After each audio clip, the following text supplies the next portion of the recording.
Very much.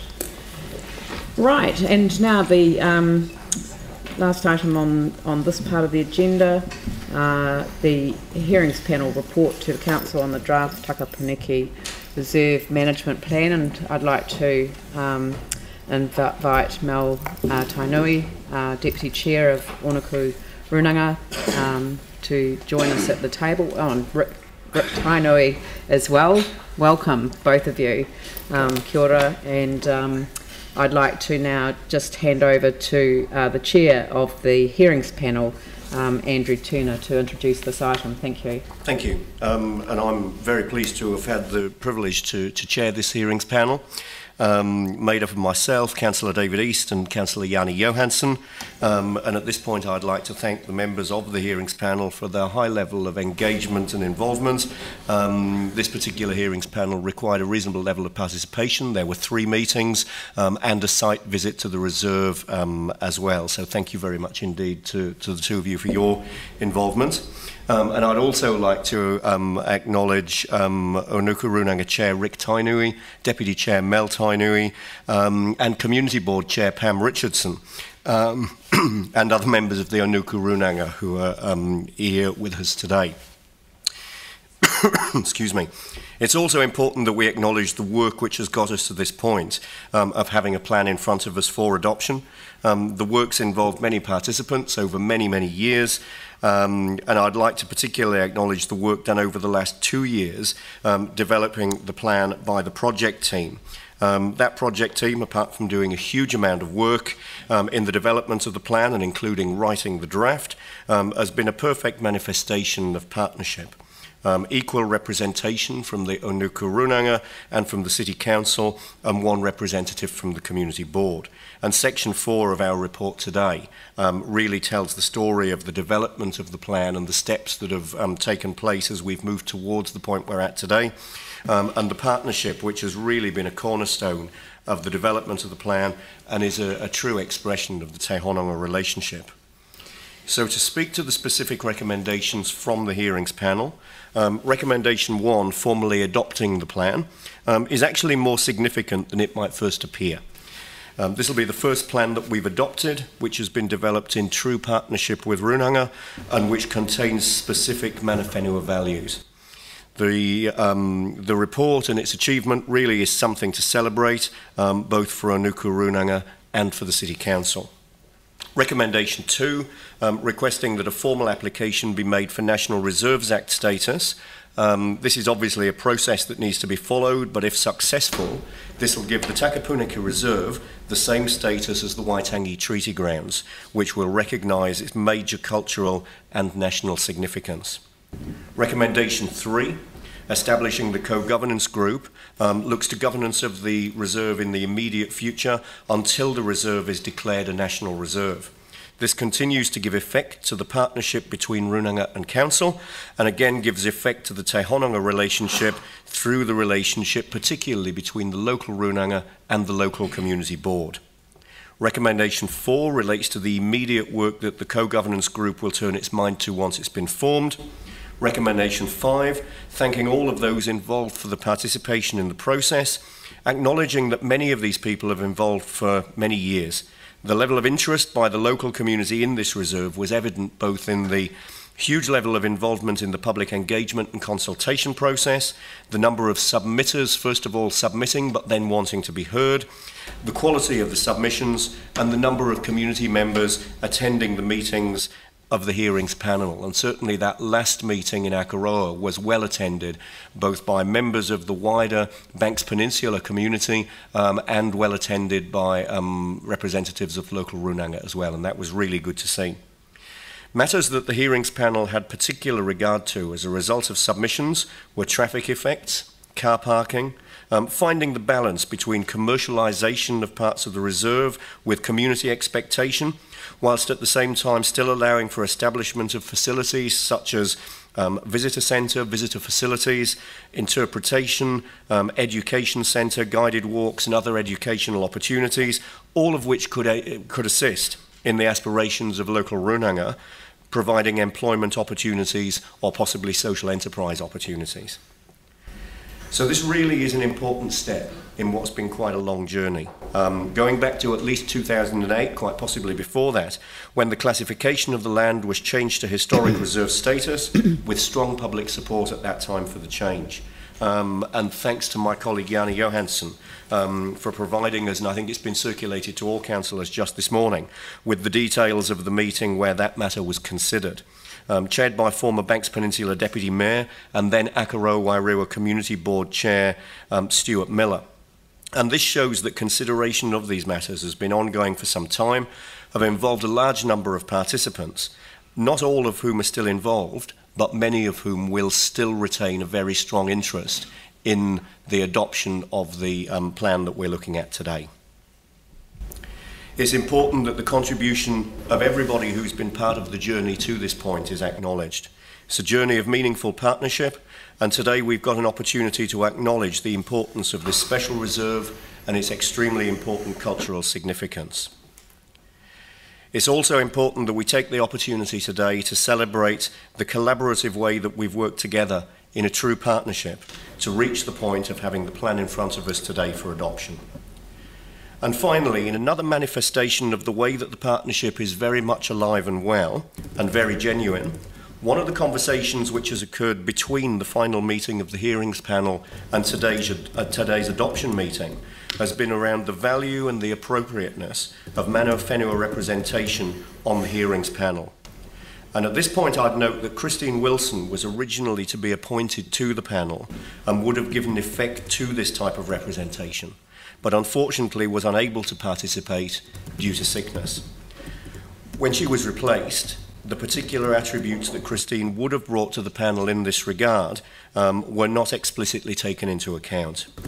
This has given rise to what really has been a good quality conversation between council staff and Anuku Runanga since the final meeting of the hearings panel, and as a result of those conversations I've got an additional recommendation that I'd like to add, the wording of which I think has already been provided. So we got the wording number 6. There, item 6, request a report to the council meeting on the 5th of July on how council can ensure it has appropriate Runanga representation on hearings panels where matters of significance to Mano Whenua are being heard. So it's good that the conversation that's been able to occur since the final meeting of the hearings panel has given rise to a resolution that will inform other good processes in future, and that we've been able to take this example to give effect to the concerns, or what originally were concerns from Runanga, which we're now able to take on board in this way. So thank you for the opportunity to do that. Kia ora. Kia ora, and thank you very much for that. And now I'd like to invite you, Mel, if you would like to make a presentation on behalf of the Runanga. Thank you. Ora, tēnei te mihi nui ki a koutou. Tēnei te ruru te kaukone ki hai mawhiti ki hai marakaraka. Ti upoko nui o te ruru te reko. He po, he awatea. Ti hei Māori ora. Tēnei te mihi tuatahi ki a koe harihuri tau ki a koe e tēnei rā whakehirehira. Tēnei te mihi ki a koe.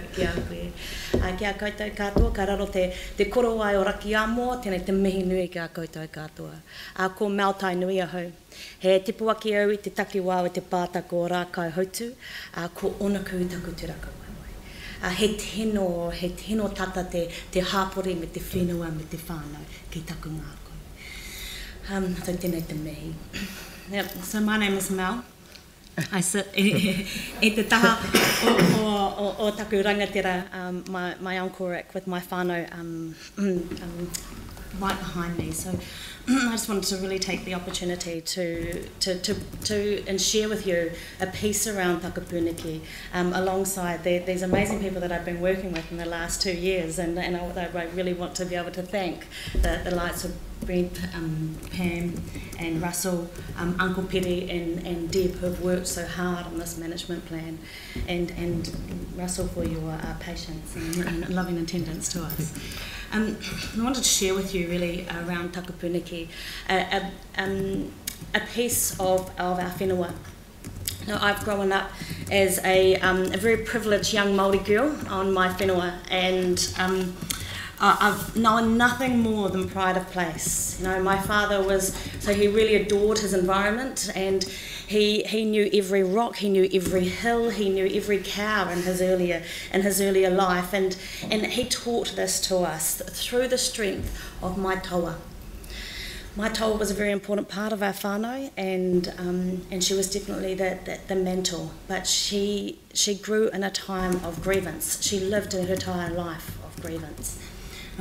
So you never really know grievance until a grievance of whenua, whānau, identity, until you have travelled in a car from Akaroa to Onuku, which we called the kaik then, until you've travelled with my taua. We would always pay tribute to Takapūneke. We always had to. You always had a moment of silence. And we never asked her, and she never told us. But you definitely knew with that tear rolling down her eye that Takapūneke was meaningful. And so we never talked about this. She never talked about the blood of our ancestors that had been shed on Takapūneke. She never talked about our tupuna whenua. But she would mention 3 words. No, she often uttered 3 words to us, which was mā te wā. Mā te wā. You know, and mā te wā told us that the whenua would tell us in time when it was ready to heal the mamai, the sadness, the hurt. You know, mā te wā told us that we would know when it was time, and that was not the time, because the hurt was really strong within my taua. And taua is a grandparent, if you didn't know the word. But it was very strong within her. So now is that time. We know that mā te wā has come to fruition, and that we are able to heal that mamai. I relate it to very much someone being in a really critical condition of treatment, and now they're in that road of recovery. That is what is happening with Takapūneke. Takapūneke is in a time of real healing. In 2000, and I'm glad that you mentioned it today. So in 2000, I shipped my family up to Wellington, to where I worked on the wahi tapu registration of Takapūneke at Historic Places Trust, is where we worked on that. And I mihi in this moment to Bill Tramposh and Te Kinahi Teira for their support and their guidance for me to be able to complete this wahi tapu registration at that time. And it was 2.5 years of great work, but there I got to learn a lot about who I was. This was the greatest influence of research I had ever been involved in.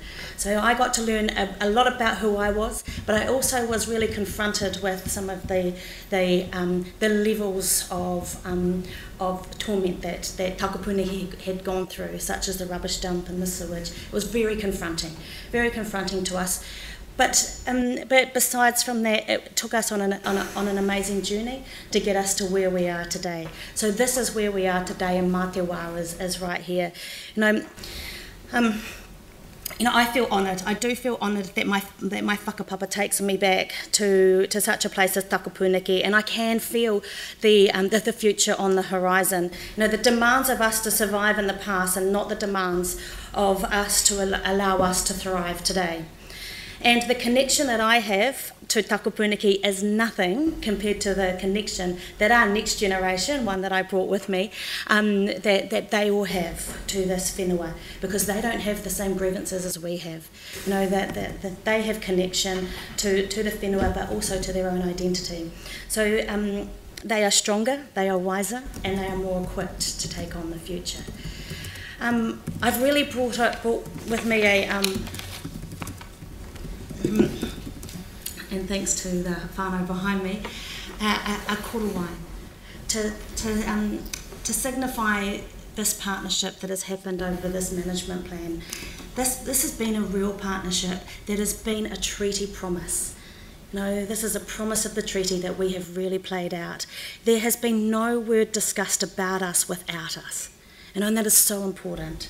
So I really want to entrust this amazing management plan over to you, and with the trust of your commitment to the rinanga and to the mana whenua, that you understand the significance of this beautiful place of Takapūneke, not only to us as mana whenua, to us as a greater nation, and that you really honour the greater purpose of our future.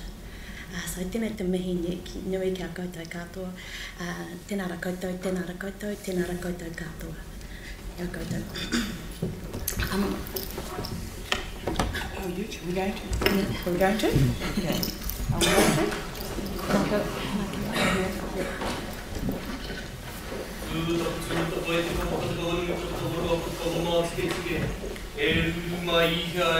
Mai po ko te po ki ane ko Takapūneke te po ki ane ko te roa tāne tāne te wānanga tāne te waiora tāne nui ārangi po toko teirangi i runga nei ka puta ki te whaiau te o mārama whānau tamai anō te toki haungie ui e taiki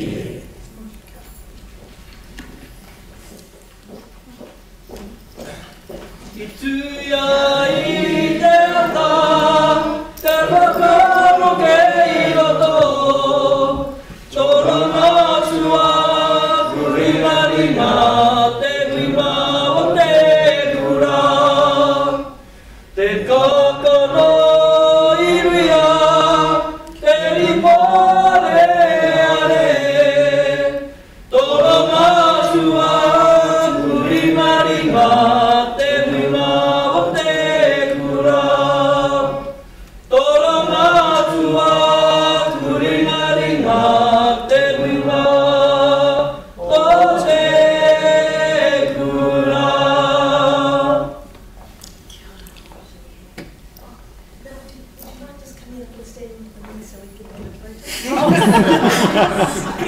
Everybody should go.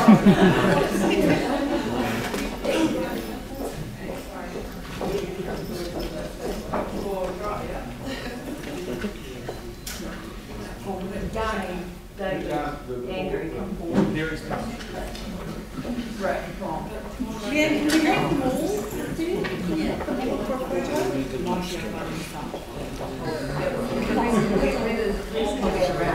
We should be able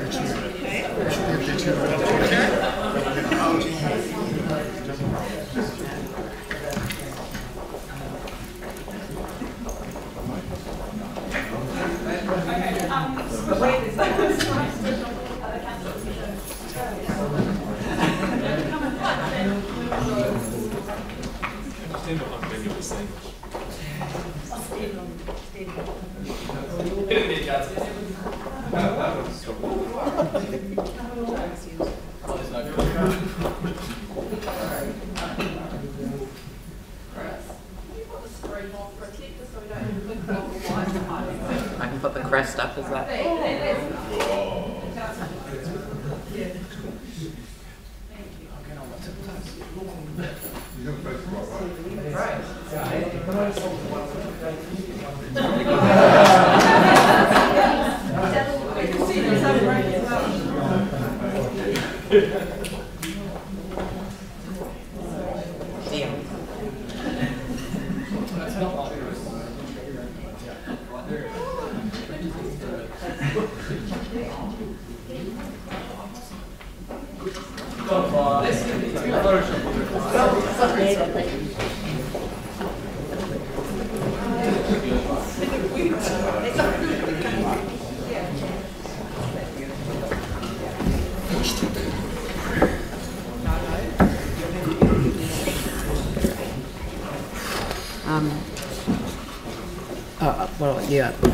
Look, I just want to just say a couple of words, and that was an incredibly powerful presentation.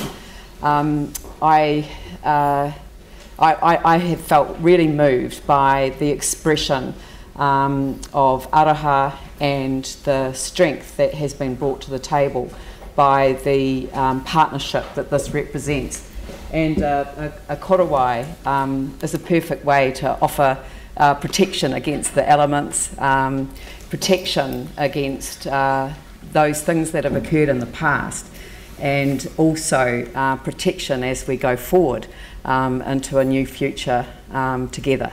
So it really does represent something pretty special. So thank you very much on behalf of the City of Christchurch and Banks Peninsula, because we represent the peninsula as well, and it really has been an honour and a privilege to have you at the table as we consider adopting this resolution. So I will stop speaking and sit down because we have a technical process now to go through. So obviously, Andrew, you'd like to move the resolution, and who would like to second the resolution? I'd take Yanni Johansson. Now, is there any debate on it? Yanni, yes, please. Thank you. Well, I have to say, as a newly elected councillor in 2008, I was privileged to be asked to go to a hearing panel over on the peninsula in the old Gaiety before it had been repaired, and it was probably before it had been earthquake damaged. Yeah, earthquake damaged, and it was probably one of the most underestimated moments of my short political career, because when I arrived at the Gaiety and saw the submitters in regards to Takapūneke, the request was that we turn it into a historic reserve, and it was really overwhelming to see the significance of that site and to really comprehend how important it was. And that was the start of my journey with Takapūneke. I just wanted to very quickly reflect on that and just acknowledge two people in particular, although there have been many more people involved for a huge number of years on this. But from that hearing in 2008, which led to the development of a conservation report, which we've got, and now today the management plan, I just want to acknowledge George Tikau, who really started the submissions on that day, and the strength and the passion with which he impressed upon us the importance of this site. So I really wanted to acknowledge George. And one thing that he put in his submission, which was reference to historian Harry Everson, and I just thought it was important to acknowledge. Unfortunately, back then he couldn't attend the hearing, but he had written a pretty powerful letter to us as a hearings panel. And George basically said what Harry has written we agree with. So, I mean, that was really nice. And, you know, in concluding that hearing on that day, when we were summing up, one of the other comments that George Tikau made, which obviously this was before the earthquake, he pointed out that it had taken a long time to get to this point, and that another 10 or 12 years or 20 years was not the issue. As long as it happens, but the sooner the better. And obviously it's 10 years on from that first hearing panel, but obviously we've had the earthquake and a lot of pressure on our resources. But I think the significant things that have happened since then are the work that's been done around the Akaroa wastewater treatment. That was certainly a really important point that we are addressing as a council, was the formulation of the conservation report, and was also the development of the management plan, which we're concluding today. Of course, there's still more work to be done, and that is approaching central government over the classification of the national reserve status. And you know, I'm not quite sure what that process is, but it is important that we do support that process with the appropriate level of resourcing. So I just wanted to very quickly in conclusion just read from the actual the hearing panel proposal from that day, because I think the words actually sum up quite nicely the reflection of coming together to support what is a really important piece of land and part of this. It's a really important story actually. It's not the piece of land, it's also the story that goes with it that is incredibly important. And and again, I know my former colleague, my council colleague has acknowledged former councillor Claudia Reid and also Stuart Miller, who were on that hearing panel. But those presenting submissions to the panel unanimously supported it. The submitters urged the council to pursue the case for the land to become a national historic reserve and in due course move the Akaroa wastewater treatment works away from Takapūneke. The Akaroa Wairua Community Board minutes recorded that the hearing panel noted the immense significance of the issues raised by submitters and further reflected that the occasion of the hearing had been one of great dignity, backed by a highly committed community who brought forward the results of work by many people over many years. And I just think, you know, it's really important to acknowledge that this has been an incredibly long, painful journey, but that we're making progress, and we acknowledge all those people, far too many to name in person today, who have contributed, and we move forward. So I'm really proud to stand here and move this forward today. I do too want to acknowledge all the people that have been involved, without naming all of them specifically, and just to really look forward to that next stage. One of the really important things in the hearing panel recommendation today, though, just to sum up, is that we're setting up a co-governance group. The hearings panel, I think, deliberated around the acknowledgement that resources need to go into ensuring that the things we say we're going to do in the management plan can happen. So it's really important that we do identify those priorities and have a process by which those things can progress. I'm really optimistic it's not going to take another 10 years to get further progress, but as has been said, you know, it's better that happens sooner rather than later, and I think this is a real good step along that journey. So thank you to everyone that's been involved. Dion. I just wanted to quickly acknowledge your words, actually. They were incredibly grounding, and I think it's a good time to remember our history of New Zealand, where we have come from and where we've come from together. There's a lot of things and a lot of hurt in our country that still needs to be resolved, and these things that we're going through right now are actually those things that are going to resolve that, so that the next generation can actually truly work together and actually be that that bicultural country that embraces a multicultural future. Because I actually believe that is how we will probably be the best little country in the world.